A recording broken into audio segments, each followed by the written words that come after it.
ఆంధ్రప్రదేశ్లో క్రైస్తవ మతం వ్యాప్తి చాలా పురాతన చరిత్ర కలిగి ఉంది. కొన్ని విశ్వాసాల ప్రకారం సెయింట్ థామస్ క్రీస్తు శకం మొదటి శతాబ్దంలోనే భారతదేశానికి వచ్చి క్రైస్తవ మతాన్ని పరిచయం చేశారని అంటారు. కాని నిజంగా విస్తృతంగా వ్యాప్తి మాత్రం తరువాత కాలంలో జరిగింది. ప్రత్యేకంగా యూరోపియన్ మిషనరీలు వచ్చిన తర్వాత గ్రామాలు, పట్టణాల్లో మత ప్రచారం పెరిగింది.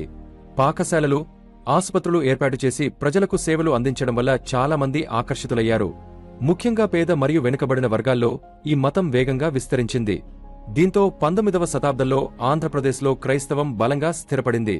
చాలామంది సెయింట్ థామస్ గారు 52 సంవత్సరంలో భారతదేశానికి వచ్చారని చెప్తారు. కాని అది ప్రధానంగా కేరళ ప్రాంతానికి సంబంధించినది. ఆంధ్రప్రదేశ్లో నిజమైన ప్రారంభం 16వ శతాబ్దంలో పోర్చుగీస్ మరియు జెస్యూట్ మిషనరీల రాకతో మొదలైంది. కాని అప్పుడు పెద్దగా ప్రభావం కనిపించలేదు. తరువాత 18వ శతాబ్దంలో ఫ్రెంచ్ జెస్యూట్ మిషనరీలు కొంతమేరకు మత ప్రచారం చేశారు.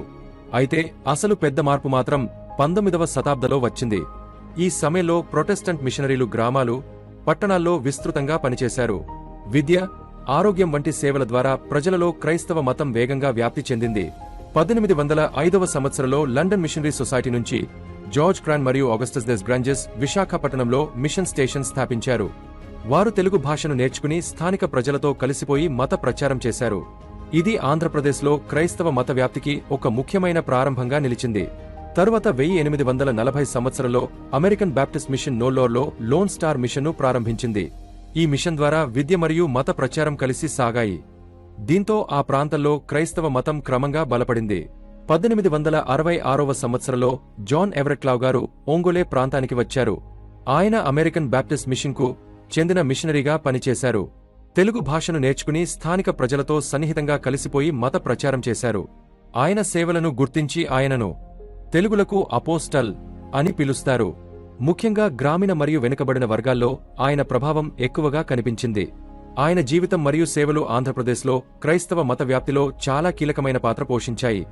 జాన్ ఎవరెట్లావ్ గారు 1836వ సంవత్సరంలో అమెరికాలో జన్మించి 1865వ సంవత్సరంలో భారతదేశానికి వచ్చారు. ప్రారంభంలో ఆయన బ్రాహ్మణ సమాజంపై దృష్టి పెట్టి మత ప్రచారం చేయడానికి ప్రయత్నించారు. కాని పెద్దగా విజయాన్ని సాధించలేకపోయారు. తరువాత ఆయన తన విధానాన్ని మార్చుకున్నారు.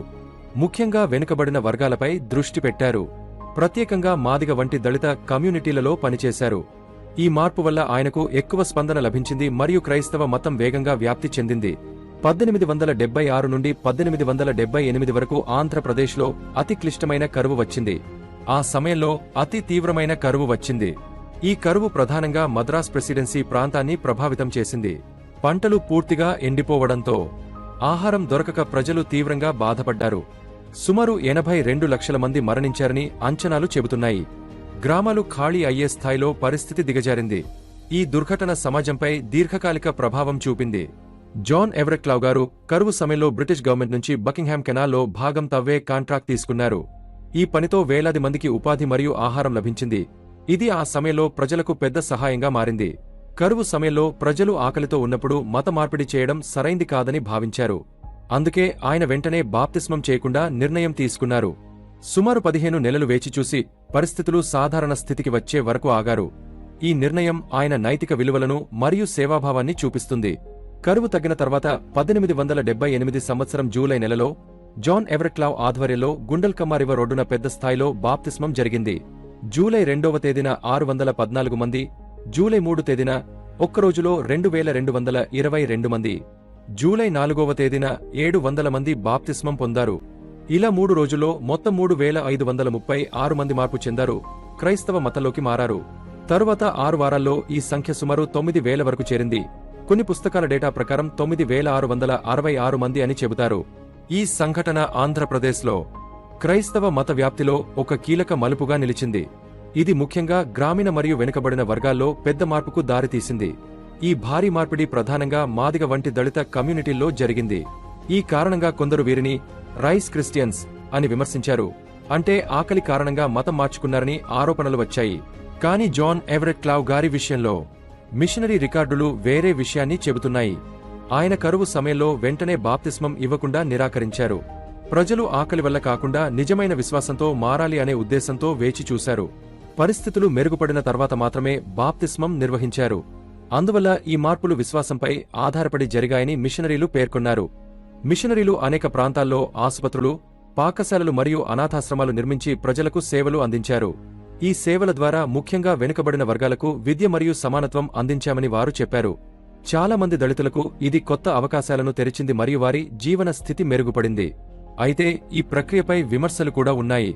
కొందరు ఇది కుల వ్యవస్థలో బాధపడుతున్న వారిని ఆకర్షించడానికి ఉపయోగించిన మార్గమని అంటారు. మరికొందరు బ్రిటిష్ పాలన సహకారంతో సమాజంలో విభజనలు పెంచడానికి ప్రయత్నించారని ఆరోపిస్తారు. ఈ విషయం గురించి చరిత్రలో విభిన్న అభిప్రాయాలు ఉండటం వల్ల దీనిని సమతుల్యంగా అర్థం చేసుకోవడం ముఖ్యం. స్వాతంత్ర్యం తర్వాత కూడా ఆంధ్రప్రదేశ్లో క్రైస్తవ మత వ్యాప్తి కొనసాగింది. సెన్సస్ ఆఫ్ ఇండియా 2011 గణాంకాల ప్రకారం అన్డివైడెడ్ ఆంధ్రప్రదేశ్లో క్రైస్తవులు సుమారు 1.34%, అంటే దాదాపు 11 లక్షల మంది ఉన్నారని నమోదు అయింది. అయితే ఈ సంఖ్యపై కొంత చర్చ ఉంది. కొందరు దళిత క్రైస్తవులు ఎస్సీ రిజర్వేషన్ల కోసం అధికారికంగా హిందూ పేర్లతో నమోదు అవుతారని అంటారు. అందువల్ల నిజమైన సంఖ్య అధికారిక గణాంకాల కంటే ఎక్కువ ఉండవచ్చని కొన్ని అంచనాలు సూచిస్తాయి.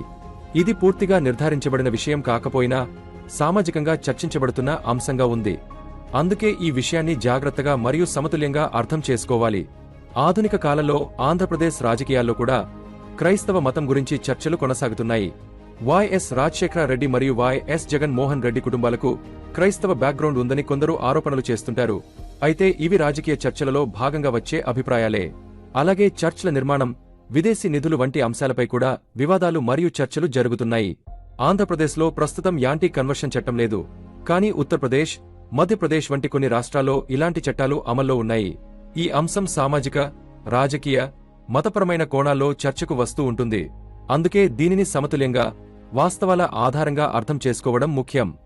మొత్తంగా చూస్తే ఆంధ్రప్రదేశ్లో క్రైస్తవ మతవ్యాప్తి అనేది సామాజిక సంస్కరణలు, విద్య మరియు ఆరోగ్య సేవలతో కలిసి అభివృద్ధి చెందింది. మిషనరీలు, పాకశాలలు, ఆసుపత్రులు నిర్మించి ముఖ్యంగా వెనుకబడిన వర్గాలకు అవకాశాలు కల్పించారు. అదే సమయంలో గ్రేట్ ఫమైన్ ఆఫ్ 1876వ సంవత్సరం నుంచి 1878వ సంవత్సరం, దీనినే దక్షిణ భారత కరువు లేదా 1877వ సంవత్సరంలో వచ్చిన కరువును మద్రాసు కరువు అని కూడా పిలుస్తారు. ఇటువంటి ఘటనలు మరియు బ్రిటిష్ వారి కోలోనియల్ పరిస్థితులు కూడా ఈ మార్పులకు ప్రభావం చూపాయి. కుల వ్యవస్థలో ఎదురైన అసమానతలు కూడా కొంతమందిని కొత్త మార్గాల వైపు దారితీశాయి. అయితే ఈ ప్రక్రియలో కొన్ని విమర్శలు మరియు వివాదాలు కూడా ఉన్నాయి. అందుకే ఈ చరిత్రలో మంచి అంశాలు ఉన్నట్టే కొన్ని క్లిష్టమైన కోణాలు కూడా ఉన్నాయని గుర్తించాలి. ఇది మొత్తం డాక్యుమెంటెడ్ చరిత్ర ఆధారంగా ఉన్న సమతుల్య దృక్కోణం. 19వ శతాబ్దంలో ప్రొటెస్టెంట్ మిషనరీల రాకతో ఆంధ్రప్రదేశ్లో క్రైస్తవ మత వ్యాప్తి వేగంగా పెరిగింది. 1805వ సంవత్సరంలో లండన్ మిషనరీ సొసైటీ నుంచి జార్జ్ క్రాన్ మరియు ఆగస్టస్ దెస్ గ్రాంజెస్ విశాఖపట్నంలో మిషన్ స్థాపించారు. వారు తెలుగు భాష నేర్చుకుని స్థానిక ప్రజలతో కలిసిపోయి మత ప్రచారం చేశారు. తరువాత 1840వ సంవత్సరంలో అమెరికన్ బాప్టిస్ట్ మిషన్ నోల్లోర్లో లోన్ స్టార్ మిషన్ను ప్రారంభించింది. ఈ మిషన్ ద్వారా విద్య మరియు మత ప్రచారం కలిసి కొనసాగాయి. ఈ ప్రయత్నాలు ఆంధ్రప్రదేశ్లో క్రైస్తవ మతానికి బలమైన పునాదిగా మారాయి. ఈ విధంగా ప్రొటెస్టెంట్ మిషనరీల కార్యకలాపాల వల్ల కోస్టల్ ఆంధ్ర ప్రాంతంలో క్రైస్తవ మత వ్యాప్తి ప్రారంభమైంది. విశాఖపట్నం మరియు నోల్లోర్ వంటి తీరప్రాంత పట్టణాలు మొదటి కేంద్రాలుగా మారాయి. ఈ ప్రాంతాల్లో మిషన్ స్టేషన్లు, పాకశాలలు, సేవా కార్యక్రమాలు ఏర్పడ్డాయి. స్థానిక భాషలో ప్రచారం చేయడం వల్ల ప్రజలకు సులభంగా అర్థమైంది. క్రమంగా గ్రామాలకు కూడా ఈ ప్రభావం చేరుకుంది. దీంతో కోస్టల్ ఆంధ్ర ప్రాంతం క్రైస్తవ మత వ్యాప్తికి ముఖ్య కేంద్రంగా మారింది.